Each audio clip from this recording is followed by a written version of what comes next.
Então, para relatar um pouco sobre artrite reumatoide, a gente tem que a artrite reumatoide é uma enfermidade inflamatória crônica, é uma doença inflamatória crônica, muito comum de acontecer. A gente vai ter a presença de um espectro de anticorpos parecidos ao lúpus. E o que a gente vai usar mais assim para diferenciar de lúpus, usando o lúpus como referência aí no diagnóstico diferencial, vai ser de fato a sinovite não erosiva, né? No lúpus a gente tem a apresentação de uma sinovite não erosiva, inflamação da cápsula sinovial que não produz erosão, e é o que é a principal diferença aí que vai trazer para a gente uma evidência diagnóstica para diferenciar o diagnóstico para artrite reumatoide. A artrite reumatoide em si vai ser discutida no capítulo 26, onde a gente vai discutir mais doenças daí das articulações, mas aqui está citando que basicamente, além das articulações, a gente pode ter uma afecção de alguns outros tecidos, né? Tecidos extra-articulares, como a pele, os vasos sanguíneos, os pulmões e o coração. Seguindo para a síndrome de Sjögren. Eu achei bastante interessante também essa síndrome. Deixa eu colocar no modo avião. Eu achei uma síndrome bastante interessante e aparentemente, né, talvez a gente tenha que fazer uma leitura adicional, mas aparentemente é uma síndrome que não produz uma doença, uma patogenia que não produz uma condição tão agressiva ao organismo de modo geral, né? Uma síndrome localizada, não é sistêmica, e é uma doença inflamatória crônica, né? Também. As principais características de Sjögren é a sequidade ocular, que a gente vai ter uma queratoconjuntivite seca, né? A gente viu as imagens e dá para observar que além da inflamação a gente tem um aspecto de desidratação mesmo da capa conjuntiva. E uma sequidade da boca, né, que a gente vai chamar, num termo mais específico, de xerostomia. E a gente vai observar também infecções generalizadas na boca, né, nos dentes em específico. E uma secura absoluta na língua, né, parece que a língua tá cheia de pedra. É interessante, parece que ela é pavimentada. Então, como acontece? É uma destruição por mecanismos autoimunitários das glândulas salivais e lacrimais, né? Por isso que a gente vai ter que as glândulas não vão conseguir produzir mais os líquidos que são hidratantes para essas regiões e a gente vai ter uma sequidade exacerbada.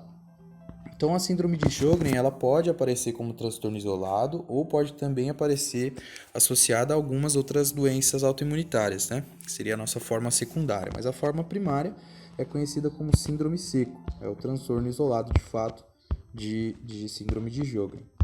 Etiologia e patogenia, a gente vai descobrir um pouco sobre as causas, né? Então, a diminuição das lágrimas da saliva, ela está relacionada diretamente a uma infiltração leucocítica nesses tecidos, né? Tanto nas glândulas salivais quanto nas lacrimais. E, e nesses tecidos a gente vai ter uma subsequente fibrose das glândulas e por isso que elas não conseguem mais produzir seus conteúdos. A gente vai ter uma predominância aí dos linfócitos, tanto de linfócitos B quanto de linfócitos T. Então a gente tem linfócitos T CD4, né, que são os que participam de fato das reações imunitárias deste tipo. E a gente está falando aqui de uma reação autoimunitária mediada por linfócitos mesmo, tipo 4, né?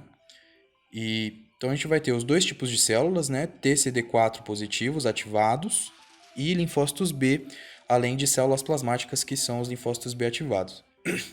75% desses pacientes com síndrome de Sjögren vão apresentar uma proteína específica que a gente vai chamar de fator reumatoide, né? É um anticorpo com base proteica que reaciona contra IgG própria, contra um anticorpo próprio, né? A gente vai ter um imunocomplexo aí, anticorpo se depositando nesse tecido em específico e produzindo a reação inflamatória. 50 a 80% desses pacientes vão apresentar os anticorpos antinucleares, os ANA, Anti-Nuclear Antibodies, E os mais importantes desses anticorpos vão ser encontrados nessa doença aí, que são marcadores serológicos da doença, vão ser os ribonucleoproteicos, né? SSA e SSB. A gente observou lá na tabela, quando estava fazendo a leitura sobre lúpus, talvez eu suba na tabela aqui para ver melhor. Vamos ver. Cadê a tabela? Aqui, olha, a tabela dos anticorpos que são expressos aí nas diferentes patologias. Então a gente tem SSA e SSB e eles presentes aqui na síndrome de Sjögren, deixa eu até marcar com o marcador, olha. Então o SSA a gente tem de 70% a 95% dos casos confirmados de síndrome de Sjögren apresentando, e o SSB de 60% a 90% também, então são dois marcadores de fato. Mas a gente não pode esquecer que esses marcadores também possivelmente podem ser expressos no lúpus. Então o marcador ele é de fato um marcador biológico dessa doença em específico, quando confirmado, porém, eu pulei aqui para características clínicas, porém não são marcadores diagnósticos de fato, né? Porque a gente tem eles apresentados no lúpus também. Para falar um pouco mais sobre a patogenia e a susceptibilidade genética, a gente tem os alelos da porção HLA, alguns alelos da porção HLA, que vai estabelecer ali as classes do nosso MHC 1 e 2, e os que estão afetados ou os que se indicam ou se associam minimamente com a doença são HLA-B8, DR3, DRW52. E dos D, né, que são DR, DQ e DP, a gente vai ter HLA-DQA1 e HLA-DQB1. Esses estão aí diretamente relacionados com a presença de síndrome de Sjögren, mas a gente não consegue usar isso como método diagnóstico, né? O diagnóstico é de fato clínico e excluir, né, como a gente entendeu já o conceito de excluir outras afecções para depois determinar uma afecção autoimune. A patogenia, como vai acontecer, né, como que a doença se desenvolve de fato? A gente tem ativação aberrante de linfócitos T e B, dos dois tipos de linfócitos, mediada pelos dois tipos de linfócitos, e geralmente vamos ter a presença de um desencadeante inicial. O que é esse desencadeante inicial? É uma infecção vírica de glândulas salivais. Então, essa afecção vírica, por exemplo, eu li há pouco um artigo científico que expõe as produções do paramoxivírus, né, que é o que a gente conhece como cachumba.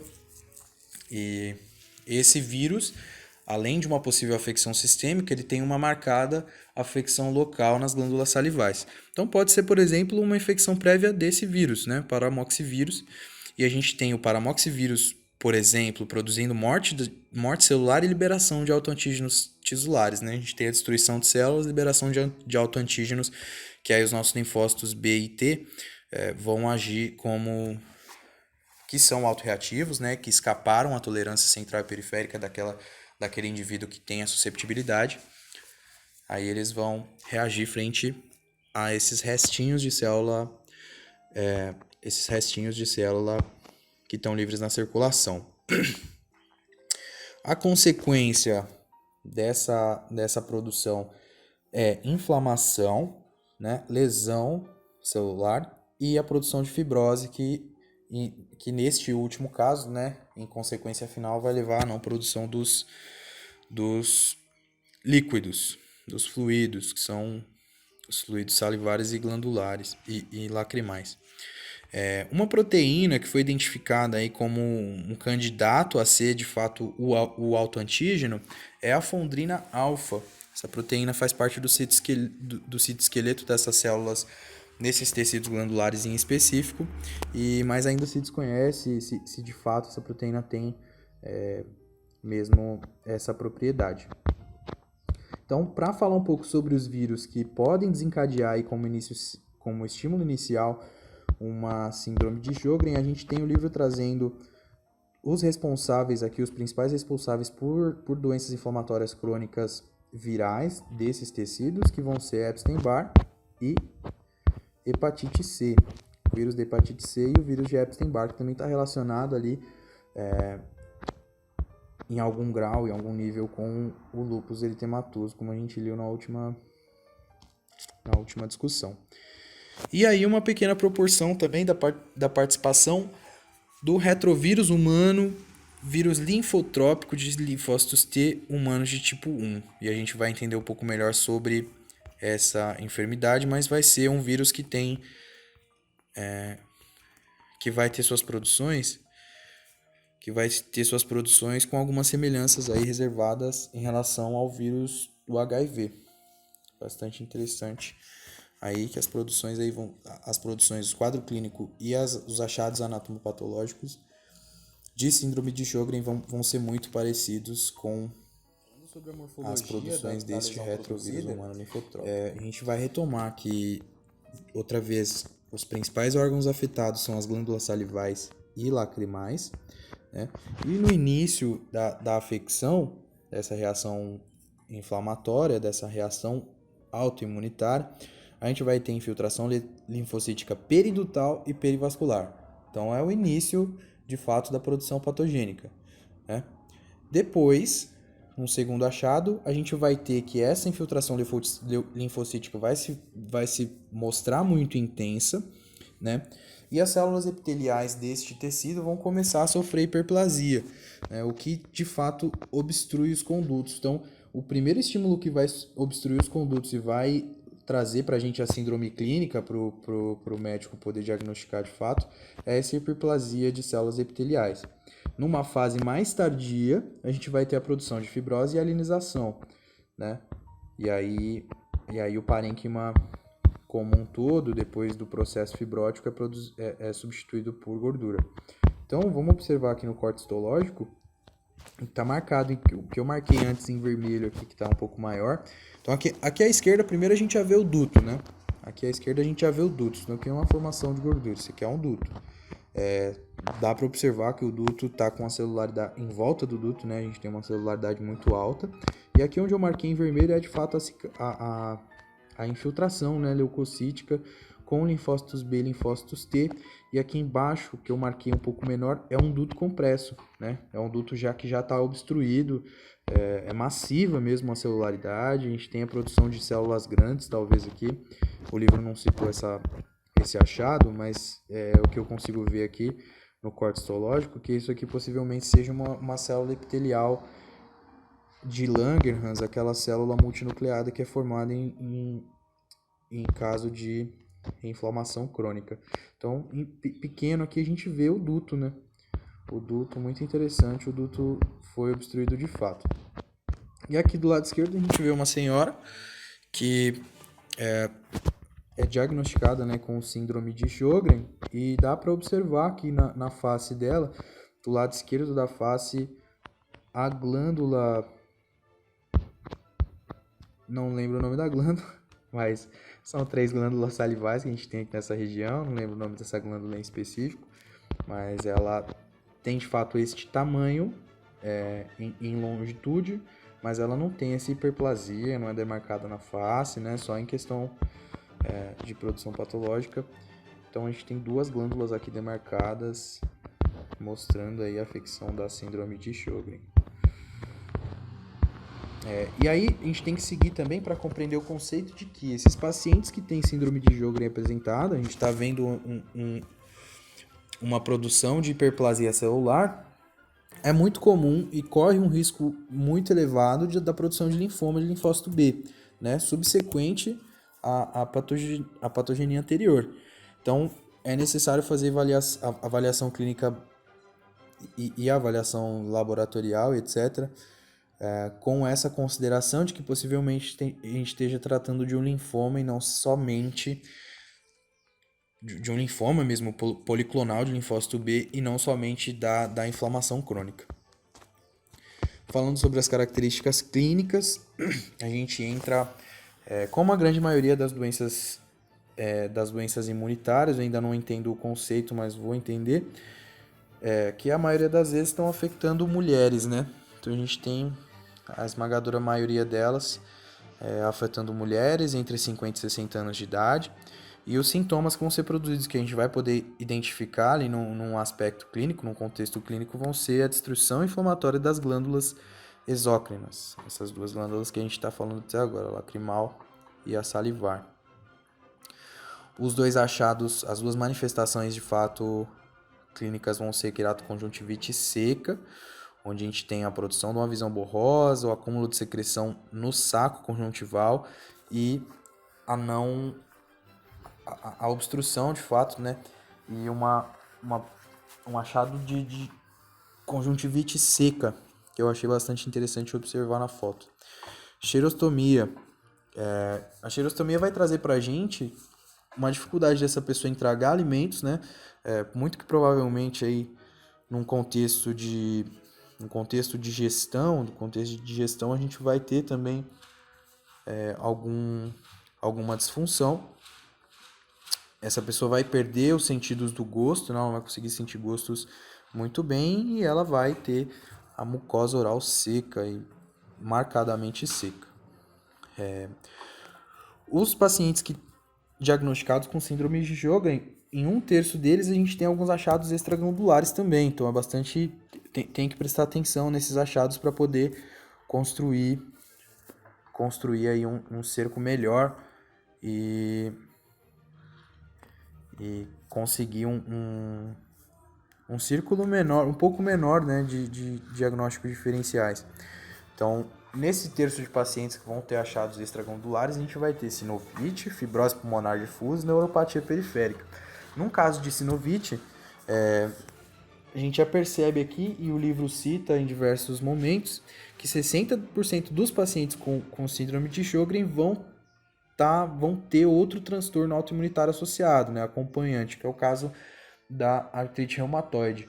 Então, se a gente observa um paciente que tem essa síndrome seca relacionada à glândula lacrimal e à glândula salivar, e também observa ele com sinusite, a gente vai fazer teste e diagnosticar com esses dois sentidos, né? Síndrome de Sjögren sendo produzida, que é um conjunto de sintomas, porém a patologia de base vai ser artrite reumatoide.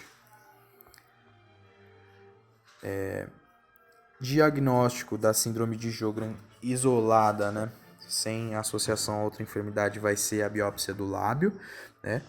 Então, na fase em que a gente observa essas mudanças na mucosa oral, uma biópsia do lábio vai servir para a gente diagnosticar. Nas fases mais iniciais, o infiltrado imunitário ele vai ser uma mescla de fato de linfócitos T e linfócitos B.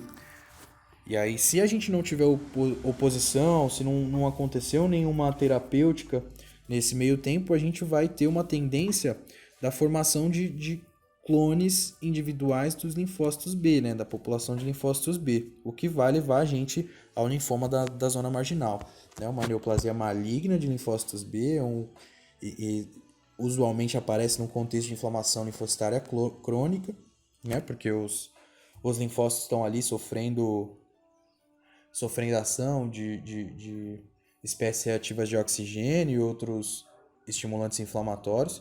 Então a gente tem que perceber que esse tipo de estímulo, sobretudo numa população de linfócitos que está localizada, né, não é difusa, não é no organismo como um todo, o estímulo persistente pode levar aí à produção de uma neoplasia maligna, que é muito mais preocupante do que a própria síndrome. 5% dos pacientes com síndrome de Sjögren apresentam linfoma, tá aí já, né, a confirmação desse conceito, e é uma incidência que é 40 vezes maior na população de um modo geral. Então, pensar no cigarro, né, o cigarro estimula aí de 50 a 100 vezes a produção de câncer, carcinoma de pulmão, a mais do que na população normal. E a gente observa que 5% dos pacientes aí tem uma chance de 40 vezes mais de ter linfoma de linfócitos B nessa zona em específico.